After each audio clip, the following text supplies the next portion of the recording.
So tonight I read Superman by Darwyn Cooke and Tim Sale, and I was impressed for the story. The writing's pretty good. The art I'll get to in a little bit. Some things I was kind of like, For All Seasons definitely looked better, but I'll get to that in a little bit.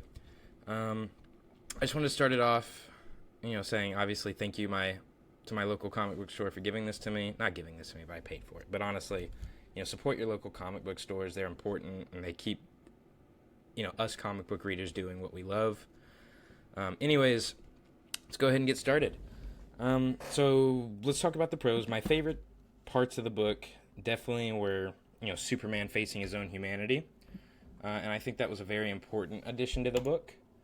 Like, for example, here, when, Superman stops the volcano, saves the villagers, Lois is sitting on the balcony waiting for him. But I really thought this was an important moment in his career, especially this Superman's career. I don't know if this takes place in the For All Seasons timeline, but for this Superman's career, that volcano moment was it wrecked him, and I'll show you why in just a second. But when he showed up to Jonathan and Martha Kent's house, and he was bruised and he's battered and his suit's torn, you just kind of see this breakdown of the character, speaking with his parents, and I thought that was it's a beautiful moment. It really is, and there's quite a few of them in this with his parents, and there's a couple of good moments later, the back half of the book with Lois. She is a con for me in this book, but I'll get to that in a second. But yeah, I just like the human aspects, like when he was out of his mind with fear, and I thought Superman, this godlike being that's being humbled. I thought that was the way Darwyn Cooke instrumentized that, had it played out. I thought that was really good, and how he was a demon from the pits. Most of the villagers screamed in terror and ran. I think that, godlike. I mean, he doesn't view himself as a god, but that godlike, view that some people have of him, and to see him behave like that, and to look like that is intimidating, especially with those kind of powers, and to see that, he can survive this kind of pain is intimidating, and I think that really speaks to the views of heroes and civilians to Superman. Especially when he talks about the old woman that at the sight of him killed herself. She threw herself into the molten river. Seeing him puke up this blood, or not this blood, sorry, this fire, this molten fire from failing, essentially, when he dove into the volcano and tried to let the lava release into the ocean by, throwing cracks in it. And when he inhales that lava, and it's just an intimidating sight. And I think it was too much for some people, like they say. And, he says he experienced shame in that moment, because that was one of the first times in this book. That was the first time in this book that we see Superman fail. I think that's a super important concept, especially for the character, and especially you see it in the new 2025 movie, Superman failing. It's a part of the movie where he gets help, and he can't do it alone. And I think I wouldn't be surprised if this was a part of this, the relationship with the characters and the relationship Superman and Lois have, and that kind of fear aspect and that kind of humanizing aspect of Superman's character is an inspiration for James Gunn's movie. And I think that speaks to James Gunn's writing, and I think that speaks to his character that for this choice of book. But yeah, and I'd like to move on now to the Kryptonite. So the Kryptonite in this book is a metaphor for death. It speaks to Superman as death would speak to, us. It's a slow burning, go get him. He came to Earth with Superman, and I say he because in the book it's kind of the Kryptonite has an emotions. It has a consciousness, and I think that's incredibly unique to this, and that concept of him. I call it a him, but I believe that's the pronouns for the character. But the way he says he's tracking the Kryptonian and he came to Earth with him, and that they've been separated, and that it's his destiny to be with Superman and to be one with him and unite. And I think that shows that this, you know, unyielding, unstoppable, you know, threat of death, and this march of saying it's our destiny to be one with death. And I think that's a beautiful thing. And I think it's you know, it's orchestrated beautiful in this book too, with Superman facing his fear of the kryptonite. He knows it can kill him, but to figure out his past, you know, what he's willing to sacrifice to know who he is honestly a beautiful sentiment that I wish more people, more real people experienced, you know, to know who we really are and to experience who we really are through fear and conquering that fear. And I think that book speaks volumes about humans and humanity.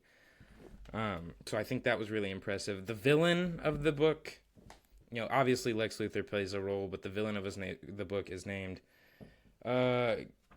something, I forget what's his name. Gallo, Anthony Gallo, I think is his name. Yeah, Anthony Gallo. He is okay. I think, you know, he's an insane person. They established that early on. And the kryptonite gets this ability to overtake his consciousness, which again is a metaphor.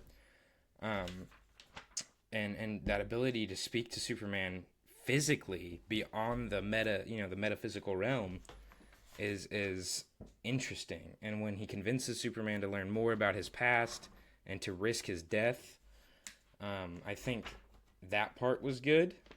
But overall, the villain and his motivations early on, before the kryptonite had taken over his mind, are okay. It's nothing to, you know, bat your eye out. So the kryptonite takes Superman. Eventually, we learn the kryptonite has a name in the English language. His name would technically be, what do they call it? It would be. I'll get to that in a moment, but. Bridgewater, that's his name, Bridgewater. Anyways, the kryptonite, you know, shows him visions of his life, or what kryptonite wanted to show him on Krypton. I'm stuttering here because the ending is kind of ambiguous to me. There's some moments where I'm kind of like, yeah, you know, I can see it. I don't exactly agree with what they're writing here, but I think the strongest parts are definitely around the beginning and the middle. And the resolution's okay, but the very last few pages of Superman referring to the kryptonite, you know, he wanted to go home. He wanted to be returned to what he really was before he became this rock. You know, before he became this existential threat. He wanted to just be returned to his former self. You know, like I said, that finding who you really are through fear and overcoming that fear. And when Superman, you know, sitting down with Ma and Pa, and he acknowledges that he's from a different planet, and he acknowledges that he's alien, and he acknowledges that he's different than what he once thought, but he also acknowledges his humanity. He says, I've seen my birthplace, and I've learned all about the two amazing people who were my mother and father. Were is in bold, because he knows that's not who his parents really are. But nobody tells me what my name is. My name is Clark. I think it's him finally embracing who he is, who he really is, not just, you know, embracing, oh, I'm Kryptonian, you know, he's human to himself. And to have him say, you know, mother, father, ma, and pa, the five of us take a moment to settle in together, I think that shows that he has also embraced his Kryptonian side. Now let's get to my cons. Lois Lane in this book, she did some questionable actions where I was just kind of like, this is, you know, I didn't really mess with it. You know, that being, you know, Superman didn't show up to their date because he was stopping that volcano, and she was mad at him for it. She was like, you know, what is it this time? You know, it's, you know, you never get to devote yourself to me. Well, no, you chose the wrong guy for that. It's Superman. I don't know why I'm getting frustrated. It's a comic book, but you know that. You know, just that questionable action, and then eventually, I don't know. To me, it looked like she slept with the villain Anthony Gallo. because she was like putting her shoes and stuff back on from his bedside or something.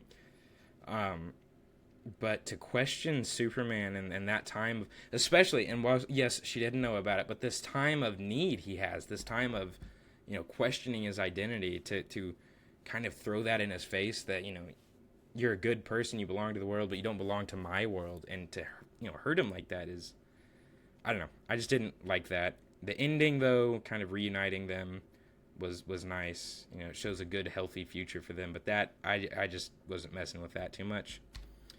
And let's talk about Tim Sale's art. It is not as good as For All Seasons for me, or even The Long Halloween. There were, like, when Superman brings the cake to the sick kids' fun day. That weird, his body was not great. That body art was not great. Now, that Tim Sale's art is really unique. It's kind of like Rob Liefeld in the fact that he cannot draw feet. He can't. But I did think this was one of his weaker performances. Not all of it, though. Like, some of it was genuinely really good. Like the part with Anthony Gallo kind of burning down the houses. I thought that was beautiful.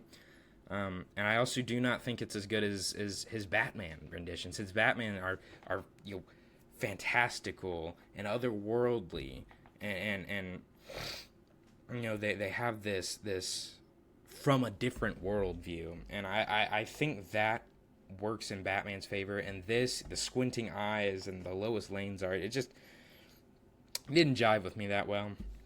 But all in all, I'd say I'd give this book a 7 out of 5. I'm glad I read it. I think it's a good, I don't want to say introduction, but it's a good deep dive into the fear that Superman has, this primal fear that all humans have of death, and I really liked that, and I really appreciated that. I just wish the art would have been better, and I wish the villain would have been more interesting, and I just wish we could have pushed past some of those questionable decisions by Lois Lane. But overall, I'd give it a 7 out of 5.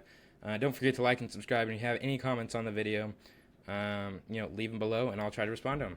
Thank you.